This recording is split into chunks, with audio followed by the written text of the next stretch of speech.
नमस्कार, जोहार।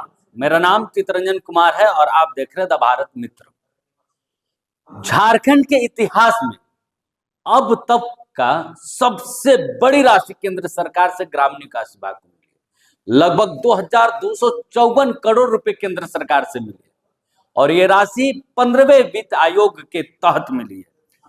देखिए, अगर 2254 करोड़ को सभी पंचायतों में अगर आप बांटेंगे तो लगभग 52 लाख रुपए तक की राशि प्रत्येक पंचायत को मिलेगा। यानी कि गांव का विकास जो है उसमें अब पैसा रोड़ा नहीं बनेगा। आप सोच रहे होंगे कि एक तरफ राज्य सरकार इतने दिनों तक हाय तौबा मचाई हुई थी कि केंद्र सरकार सहयोग नहीं कर रही, तो अचानक से इतनी बड़ी राशि कैसे मिल गई? तो आपको हम बताते हैं।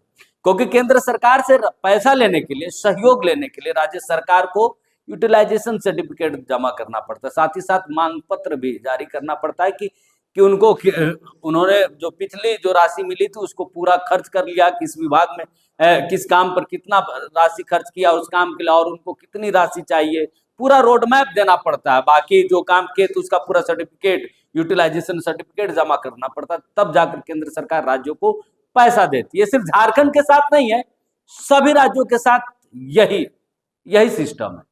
सभी राज्य पूरा भी करते हैं।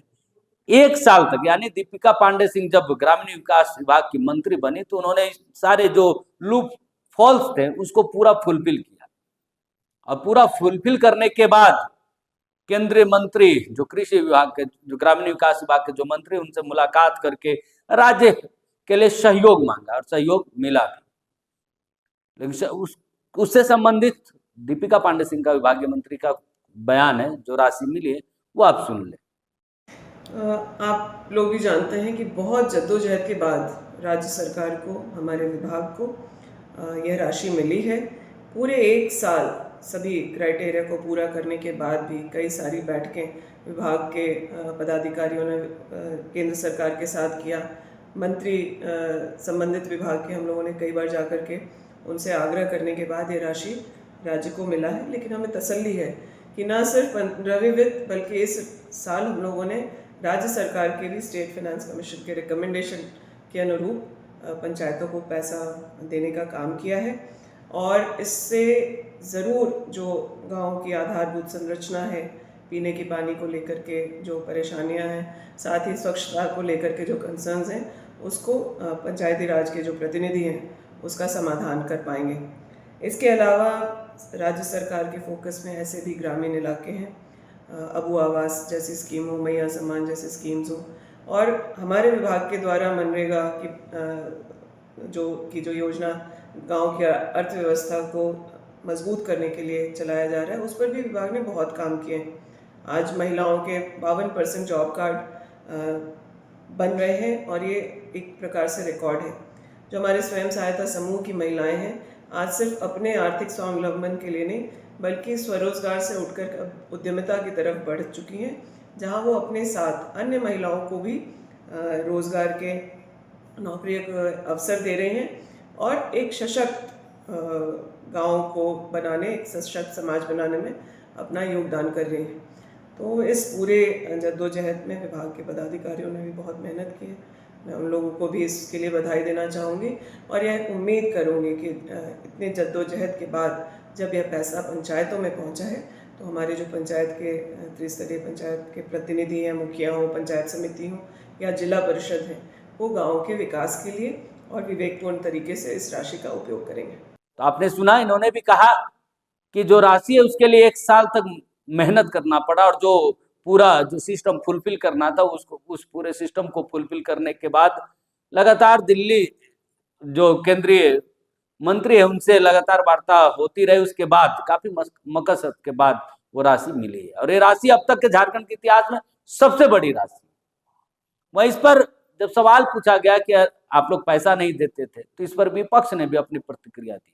वो पहले आप सुनिए। देखिए, दीपिका पांडे जी को सबसे पहले जाकर के अपने ही पार्टी के विधायक प्रदीप यादव से पूछना चाहिए, जिन्होंने इल्जाम लगाया है कि हर रोज यह सरकार करोड़ों की अवैध उगाही कर रही है।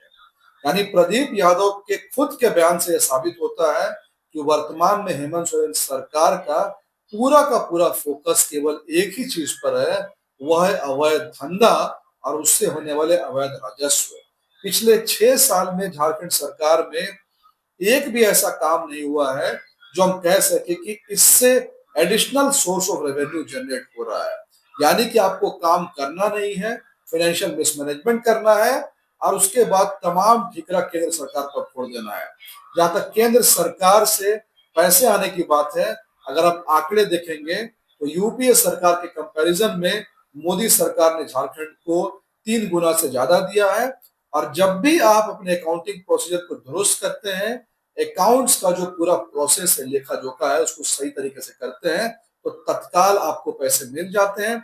लेकिन आप ये उम्मीद करेंगे कि जल जीवन मिशन में 90% पैसा लेने के बाद केवल 55% टारगेट आप पूरा करेंगे और उम्मीद करेंगे कि 100% पैसा आपको मिल जाएगा, तो ऐसा नहीं हो रहा है, क्योंकि मोदी सरकार में गुड गवर्नेंस और रूल ऑफ लॉ नाम की भी कोई चीज है। तो आपने विपक्ष को भी सुन लिया, बीजेपी को भी सुन लिया। तो बीजेपी का साफ तौर पर यह कहना है कि जब तक आप यूटिलाइजेशन सर्टिफिकेट नहीं जमा करेंगे, पूरी क्राइटेरिया को फुलफिल नहीं करेंगे, तो फिर केंद्र सरकार आपको राशि देगी कैसे।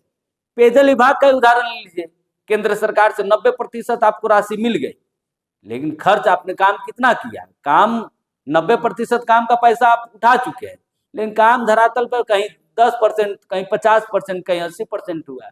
तो फिर वहां से आपको पैसा कहां से मिलेगा, और केंद्र सरकार क्यों पैसा देगी?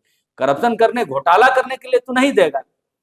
तो यही कारण है कि कई विभागों के जो पैसे अटके हुए हैं, केंद्र सरकार जो रोक के रखी है, तो उसके पीछे की वजह यही है कि केंद्र सरकार के पास राज्य सरकार के विभाग मंत्रियों ने अपने अपने विभाग का यूटिलाइजेशन सर्टिफिकेट ही नहीं दिया। और ये मामला कोई 1 साल या 2 साल का नहीं है, कहीं कहीं तो किसी किसी विभाग का 2021 के बाद से यूटिलाइजेशन सर्टिफिकेट जमा ही नहीं किया, तो फिर राशि कहां से मिली। और यही कारण है कि केंद्र सरकार की तरफ से राशि रोकी गई। लेकिन इस बीच ग्रामीण क्षेत्र के लिए बड़ी खबर है, सार्थक खबर है कि ग्रामीण विकास विभाग को अब तक का सबसे बड़ी राशि राज्य सरकार को प्राप्त हुई है। और इन राशियों से अब ग्रामीण क्षेत्रों, गांवों का समग्र विकास हो पाएगा। बहरहाल अब देखना होगा इतनी बड़ी राशि से झारखंड के गांवों का कितना विकास हो पाता है। नमस्कार, जोहार।